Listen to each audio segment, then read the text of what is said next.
Ibinahagi ni Cavite 4th District Representative Kiko Barzaga sa social media ang isang video kung saan ipinakita ang ihahain niyang impeachment complaint laban kay Pangulong Ferdinand Bongbong Marcos Jr. para sa betrayal of public trust and culpable violation of the Constitution. Ayon kay Barzaga, ang impeachment ay nakabatay sa paglabag sa tiwala ng publiko, at layunin niyang tanggalin si Marcos upang magsimula ng investigasyon sa mga anomalya sa flood control projects. Ang impeachment complaint ay kailangang isumite sa House Secretary General upang opisyal na maisagawa.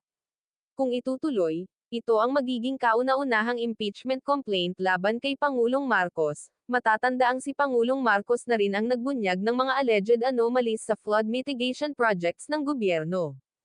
Bilang tugon, bumuo ang Malacanang ng Independent Commission for Infrastructure o ICI upang imbestigahan ang naturang isyu.